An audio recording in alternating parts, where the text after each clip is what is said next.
Olá, eu sou o pastor Rafael Rossi e foi um prazer acompanhar vocês nesta última semana onde estudamos o amor vive.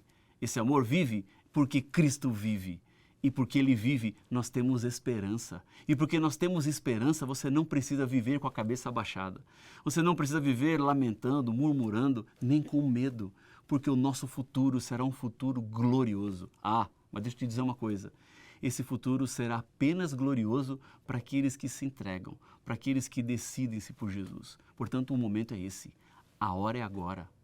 O tema de hoje é o amor que promove o poder. Antes de irmos à palavra, à Bíblia, porque tudo começa na palavra, eu quero lhe convidar a fechar os olhos e vamos orar e pedir que Deus nos abençoe neste estudo. Bondoso Pai, estamos começando o último estudo dessa série.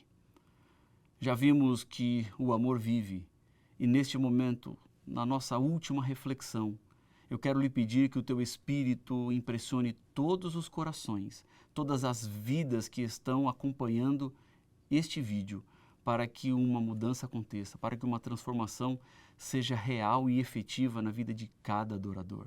Permanece, portanto, conosco, é o que eu lhe peço no nome de Jesus. Amém.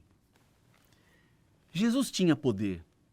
Ele era poderoso, poderia fazer coisas surpreendentes, mas certa vez para os seus discípulos, ele demonstra que o poder que Jesus tinha não estava apenas limitado a ele, mas que os discípulos, os seguidores de Cristo, também poderiam demonstrar esse mesmo poder. Se você está com a sua Bíblia aí, eu quero lhe convidar a abrir no Evangelho de João, no capítulo 14 e o versículo 12.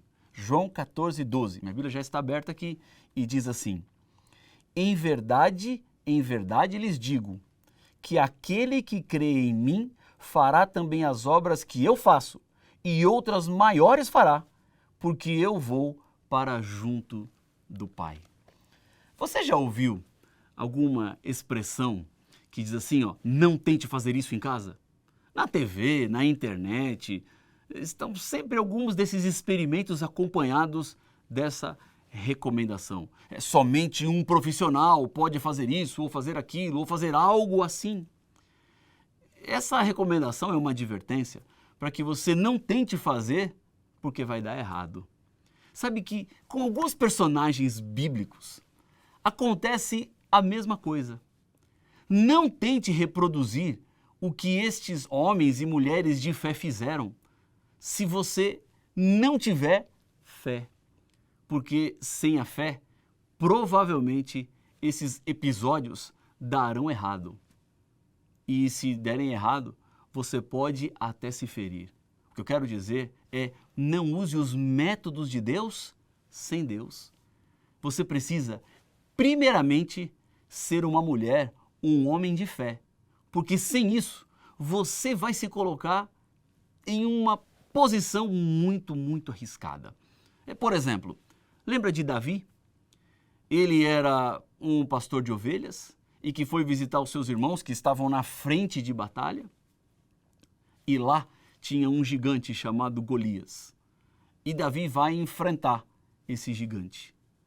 Tire a fé e Davi estava morto. Um gigante forte, bem armado, equipado, guerreiro, lutador.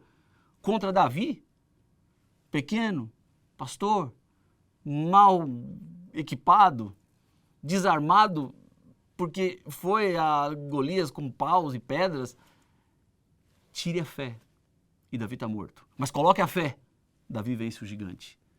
Lembra de Moisés? Tire a fé de Moisés e ele jamais conseguiria tirar o povo do cativeiro egípcio. Tire a fé de Daniel e ele estaria morto dentro da cova dos leões. Pense em Gideão e os 300 que enfrentaram o exército dos midianitas. Eles eram muito menores, eles eram muito poucos. Tire a fé e Gideão e os 300 estariam mortos. O que fez a diferença na vida dessas pessoas foi a fé. E é a fé que vai fazer a diferença na minha vida e na sua vida. É esta fé em Cristo que pode transformar a sua história. É a fé em Cristo que pode modificar qualquer situação que esteja à sua volta. Não existe cristianismo sem Cristo. E ter Cristo na vida é ser como Cristo. Jesus era um homem de poder, mas também descobrimos que tudo o que Jesus fez quando esteve nesta terra, nós, pessoas comuns, também podemos fazer como outros fizeram também. Lembre-se, Jesus disse: em verdade lhes digo, que aquele que crê em mim fará também as obras que eu faço e outras maiores fará.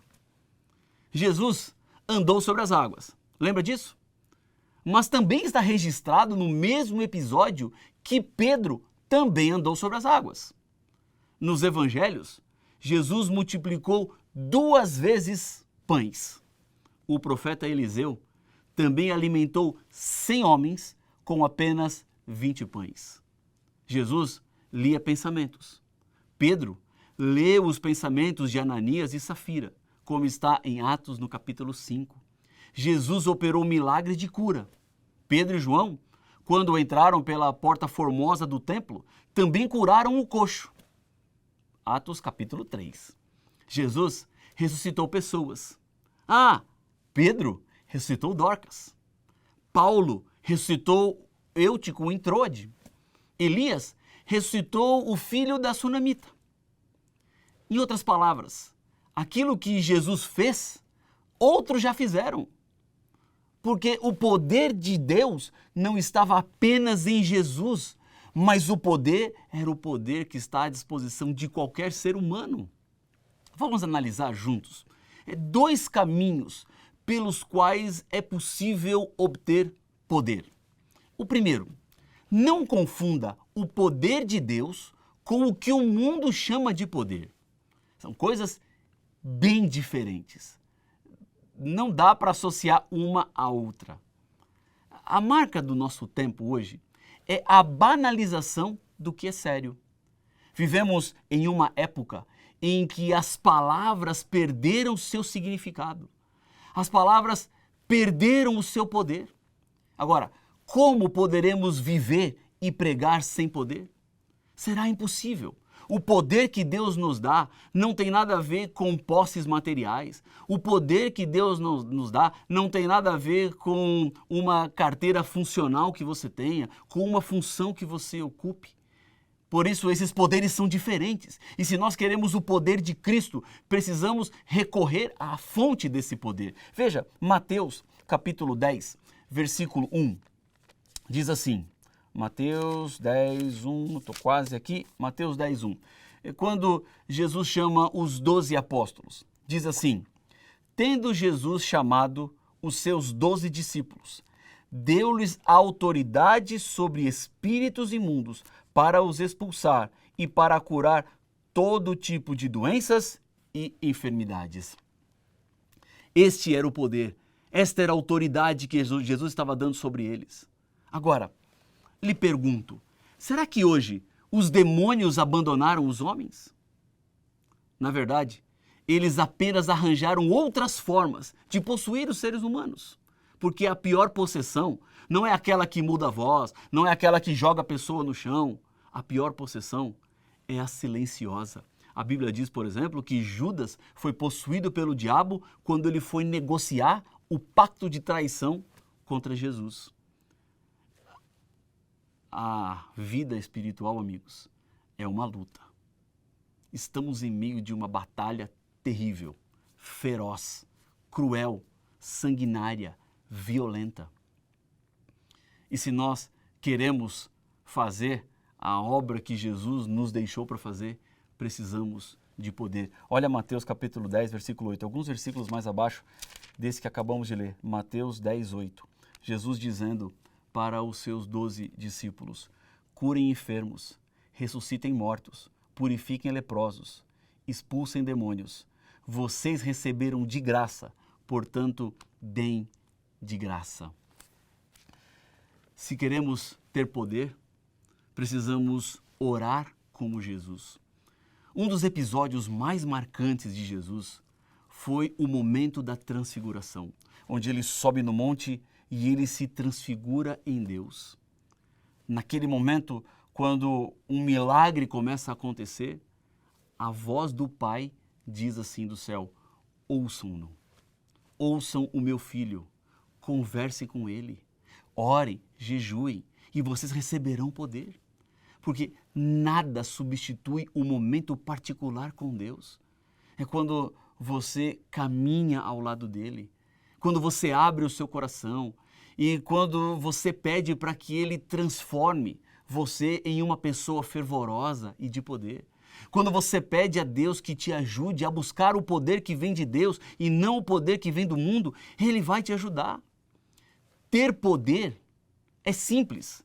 Basta ter Jesus. Agora veja, volto a repetir, ter o poder espiritual, esse poder que Jesus estava dando e comissionando os seus discípulos. É preciso estar com ele, colocando Jesus na direção da sua vida, a cada passo. Você aceita ter Jesus dirigindo a sua vida? O sucesso para isso é muito simples. Mas o sucesso não é nosso. O sucesso é quando eu tenho Jesus Cristo operando em mim. E assim, eu poderei promover o poder. Assim poderei andar no caminho que Deus tem. Nesses últimos dias, temos falado sobre a Bíblia. Temos meditado, temos refletido, temos pensado. Agora, o que é que você vai fazer com tudo isso? Estamos chegando no nosso último encontro. É o nosso último momento. Estamos agora chegando numa hora crucial. O que é que você vai fazer com tudo o que você ouviu? Quer ser você uma pessoa de poder? Quer ser você uma pessoa que leva Cristo aonde vai? Quer ser você uma pessoa que irradia a esperança da salvação para todos aqueles que estão à sua volta? Saibam que para que isso aconteça, primeiro, Cristo precisa entrar na sua vida. Há um verso na Bíblia que diz assim, eis que estou à porta e bato. São palavras do próprio Jesus. É Ele que bate a porta do seu coração. É Ele que quer entrar na sua vida. É Ele que quer fazer parte da sua história, da sua trajetória. Agora veja que este versículo tem uma dimensão positiva e uma dimensão negativa. A positiva é que Ele está batendo no coração. E se Ele está batendo na porta do coração, é porque Ele quer entrar no seu coração. Ele continua insistindo, Ele não desistiu. Agora, a nuance negativa desse versículo é que Jesus ainda está batendo na porta do coração. Porque em algum momento Jesus vai parar de bater. Quando ouvimos a voz dele, abrimos a porta do coração, ele entra, ele parará de bater. Porque ele não precisa mais bater, porque ele já está do lado de dentro. É isso que Jesus espera e quer de você hoje. Ele quer entrar no seu coração, ele quer entrar na sua vida, ele quer fazer de você uma nova criatura, uma nova pessoa. Mas quanto tempo mais Jesus ficará batendo? Por quanto tempo mais ele continuará insistindo?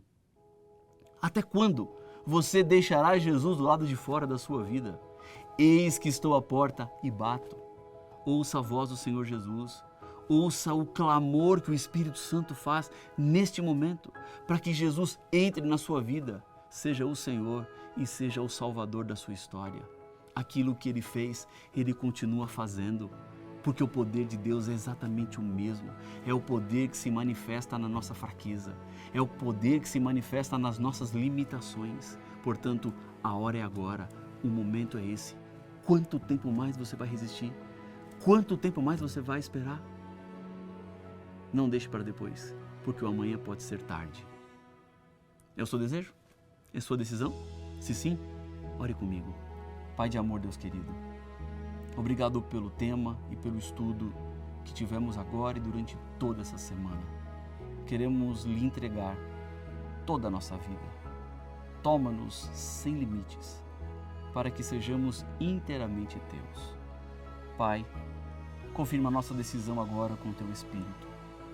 Auxilia-nos para vivermos de acordo com a tua vontade e que teu Espírito seja sempre abundante em nós. Ajuda-nos a vivermos baseados no teu poder, na tua graça, em nome de Jesus. Amém. Eu quero lhe convidar a continuar estudando a Bíblia. Não paramos por aqui. Procure uma igreja perto da sua casa. Procure alguém que possa continuar estudando a Bíblia com você. Alguém que lhe explique mais das revelações que Deus nos deixou, essa carta de amor, porque o amor vive. E a prova disso é que nós ainda estamos vivos e temos a esperança da eternidade, porque o céu é logo ali. Que Deus te abençoe. Um forte abraço. Até mais.